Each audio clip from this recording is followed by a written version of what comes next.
Welcome, YouTube creators, to the Tube Labs podcast, because you can't experiment enough or talk too much YouTube. Welcome to the Tube Labs podcast. I'm your host, Rosh Sillers. It's so good to have you here as we talk about the mistakes people make when trying to grow a YouTube channel. And let me tell you, not only have I seen it in clients, not only have I seen it with the people I've consulted with, I have seen it in my own channels. And I've seen what works and what does not work. And it is a continuous theme. There are a few of them. And I want to go through those to hopefully maybe help you dig through and figure out what the problems might be with your channel and why it's not growing or not growing fast enough. The first thing is very straightforward, and that is too broad of a channel. People will often get on YouTube and say, well, I'm going to try a few different things and see what works, or, you know what, I just can't settle on one thing, so I'm just going to drive through this and make it work. And I got to tell you, that was my approach when I first started getting serious with YouTube. I just figured, hey, I'm going to try a number of different things and different approaches and topics and see what works. The problem is, quite often, you will never get the momentum on any one of those topics except for, well, this one video. This one video that you'll have that will take off. And it's a video that's a little off, a little odd, has nothing to do with what you really want to do videos about. And it's going to skew your channel even more. I've seen that one a million times too. And it's no fun. I mean, it's nice. Look, it's nice to have a viral video. But once that thrill is over with, and it has nothing to do really with your long-term approach, or at least it's the least interesting thing to you, you're going to have a problem. And so you need to consider what it is that you really can niche down on and not create this broad approach. The next thing that I see, and it's along a similar vein, and that is vlogging. Just deciding that you're going to jump in and be a great vlogger.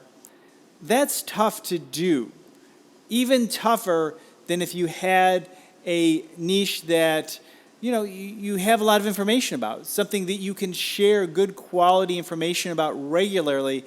Let me tell you, trying to jump in and vlog without having one of these two things, one, well-known expertise at a very high level in your field. In other words, you're somebody that people are interested in, maybe at conferences, or maybe you are an authority or have a book out or a blog that's really well known on that topic, or even possibly Instagram. You're an influencer at some level on Instagram or another social media platform, and you go over to YouTube and you can bring an audience with you and start building that momentum.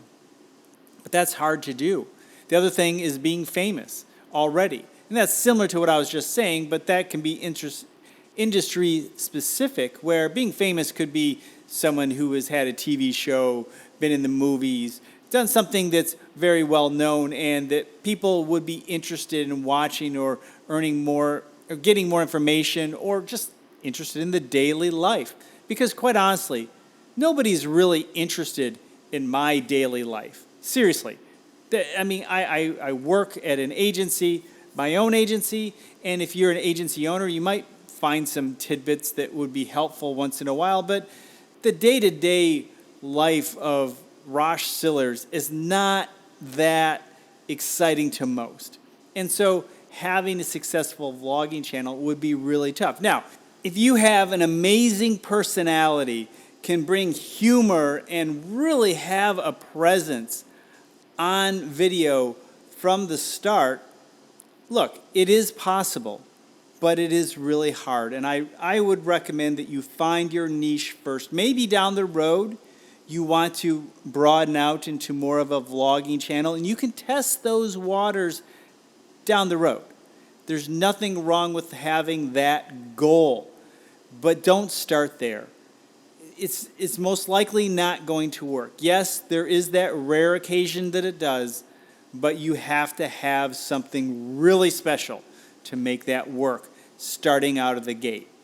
The next mistake is not really testing your content. Yeah, you may look at the views and see that, oh, this one got more views than the other one, and maybe I'll double down on one versus the other. But sometimes there is a traffic source issue that you need to look at.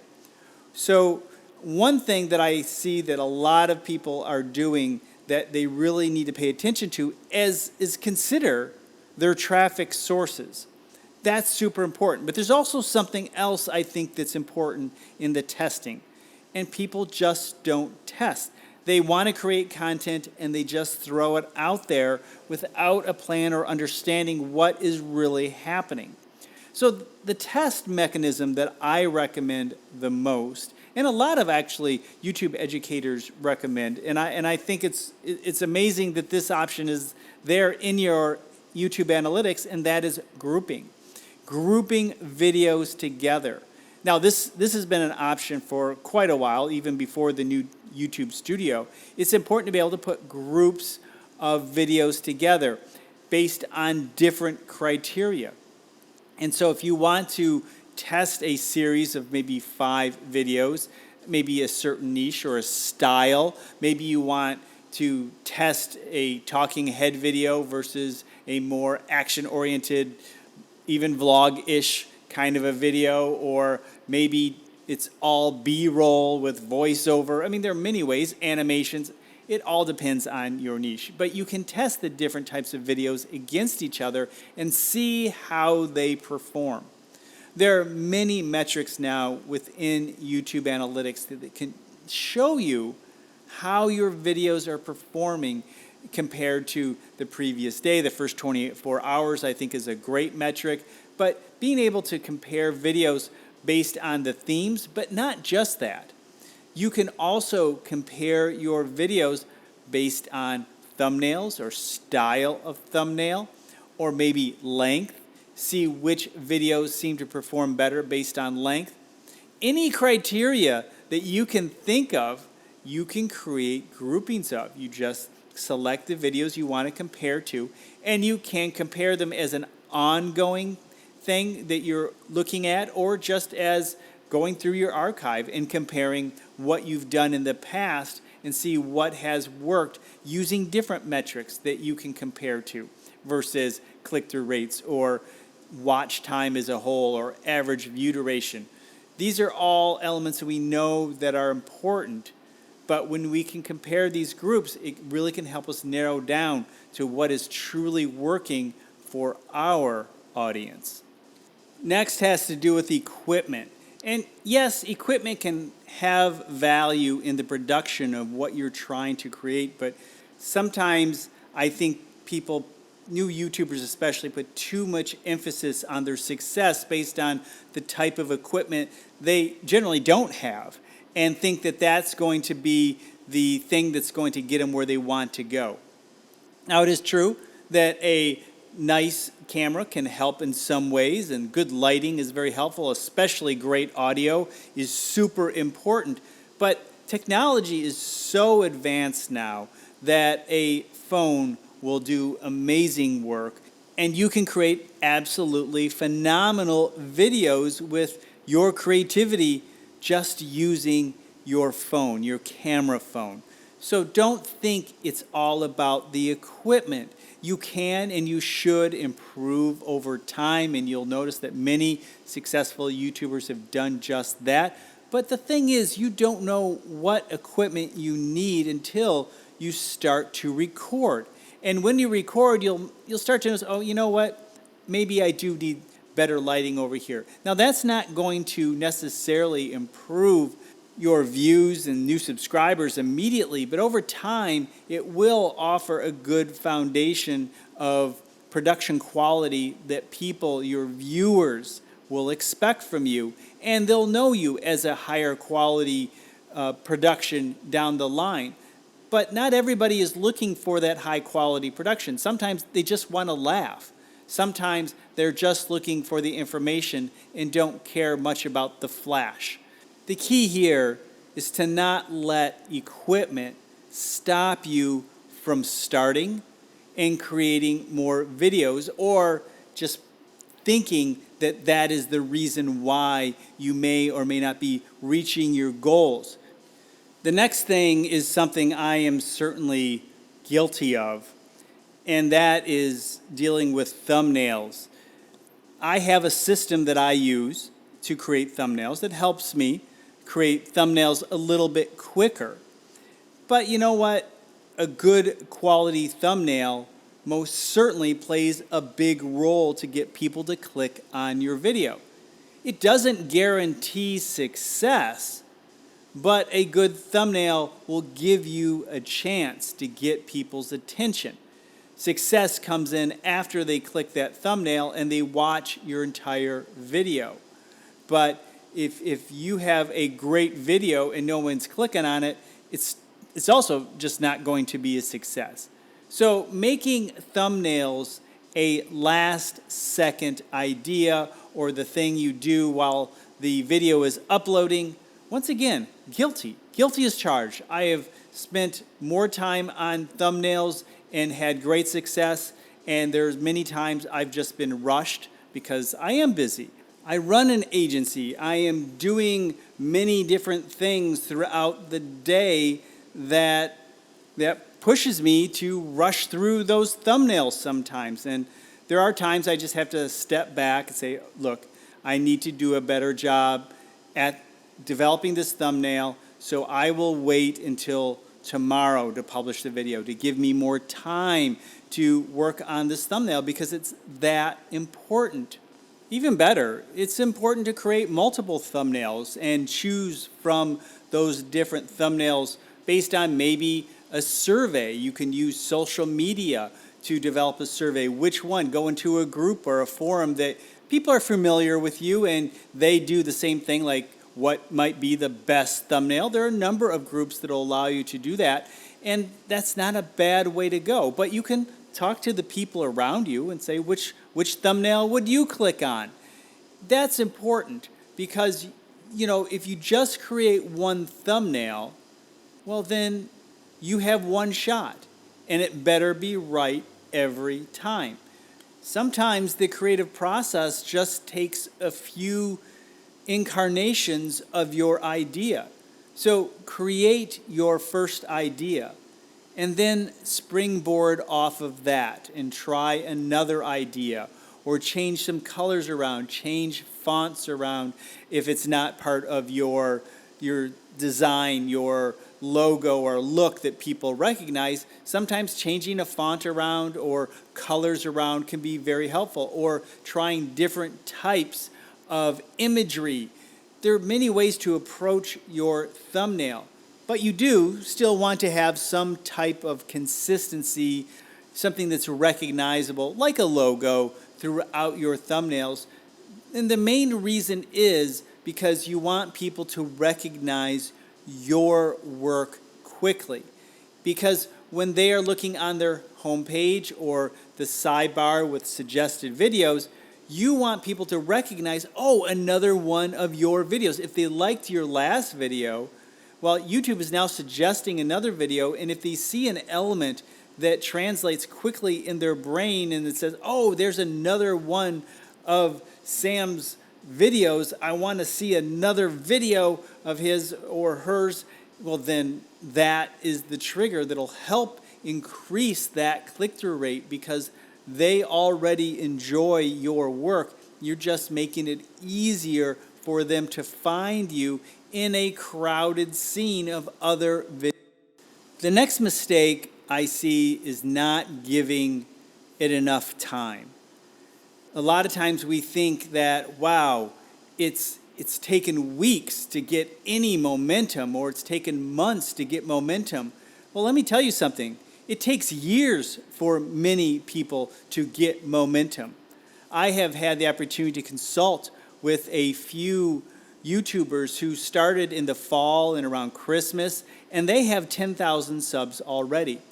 And I recall just a few years ago, some of my friends who were really pushing to get 10,000 subs in a year, and they're getting it in 4 and 5 months. So it is possible. And if you do that and you keep it going, I mean, chances are you're going to have a silver play button within another year, year and a half, if you just keep it going and keep that momentum going. YouTube is a momentum animal. And if you're doing things right from the beginning and keep compounding on that momentum, you're going to win the game of YouTube. But for most of us, you can't have that timeline of just a few months. And let me tell you something. The people who are getting to 10,000 in 5, 6 months, they're telling me how hard it is, how hard YouTube is. It took me all these months. And it's like, look, I talk to people on a regular basis that take years just to get to 1,000. So don't complain. You're doing a good job. And if that's you, you're doing a good job. But you're also doing a good job if you get to 1,000 in a year. Finding your audience is the key. And again, sometimes that audience is a little too narrow.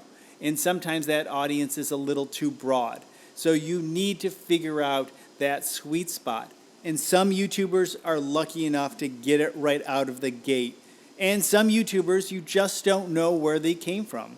They may have a blog, they may have an Instagram, they may have another YouTube channel that they have experience with. You'd be amazed at how many YouTubers, and I've mentioned this a number of times before, how many YouTubers had other channels that have failed. YouTube is littered with other channels that have failed, but you see the latest channel and their latest videos and say, wow, it looks so easy for them. But no, it was years to finally find the right combination for them. And that's what it is, finding the right combination for your audience, finding the audience and figuring out what your audience wants best from you. And sometimes, well, mostly, it doesn't take a few weeks or a few months. Start off with a year plan. What are you going to do over this year? And maybe have a goal of getting to 1,000 or 5,000 or 10,000 subs in a year, and then make adjustments along the way. But thinking that you're going to have that silver play button or 1 million subscribers in a short period of time, it tends to be rather unrealistic. The next mistake I see is YouTubers going it alone. And there are a number of ways to not go it alone. You can have friends that are supportive, other people who are interested in YouTube, but even collaborations or getting involved in groups with similar types of YouTubers can be really beneficial because you can share the information, share the data, and if there is a connection, actually share your audience. But there is a mistake that I see a lot when it comes to collaborations, and that is basing collaborations on numbers. In other words, one YouTuber has 20,000 subscribers and another one has 5,000, and that one with 5,000 thinks they've hit the jackpot. A bigger YouTuber is going to collaborate with me. But the thing is, if your audiences are not similar, in other words, if one YouTuber talks about cars and another YouTuber talks about motorcycles, well, maybe there's some crossover, and that's a possibility. But maybe one talks about race cars and the other one talks about bicycle riding. Now, there's enough of a gap there, I think, that there's going to be very little crossover. Really, what you probably want is a YouTube channel that talks about trucks and your YouTube channel talks about trucks. Maybe there's a little different angle about it, but there's a very similar topic and audience that will cross over. Now that can work out. And not only that, finding a few different channels to work together. I've seen many channels work together by passing off audiences. It's one of those things where you've watched a YouTube creator, and then after a while you notice, that they talk about another YouTube creator, and then you start to see suggested videos from that YouTube creator, and then you go see them, and you notice that, they talk about them. It seems like they're all kind of friends. It's a group of 3 or 4 or 5 YouTube creators, and they're all kind of friends and kind of support each other. Well, that is a cluster of YouTube channels working together, and that is a highly valuable system. So you do want to collaborate and not go alone, because being a YouTube creator can be very lonely. So you want to have that support to keep you going. And it's even more fun when it's a group of YouTube creators growing together. Now, not everyone is going to grow at the same speed, but believe me, you will be better together than separate. So don't get mad at the creator that's going faster and growing faster than everyone else, or just support the one that's a little bit slower, and share information and ideas together to help each other grow. And don't forget the people that helped you get there. If you are the person who got to the top, who got to the silver play button 3 times as fast as everyone else, don't forget your friends. Don't forget the fact that it was those other YouTube creator channels that also played a role in the process of getting you where you need to go. It is a process. It takes time. It takes other people to support you, whether other YouTubers or people in your life. And of course, the most important thing is the audience, and finding the right audience and delivering, even better, delivering the right material to the right audience. YouTube will find that audience if you make it easy for YouTube to understand what types of videos you create, and you do a good job engaging the audience that you want and that will appreciate the work that you're doing. We'll talk to you next time on the Tube Labs podcast.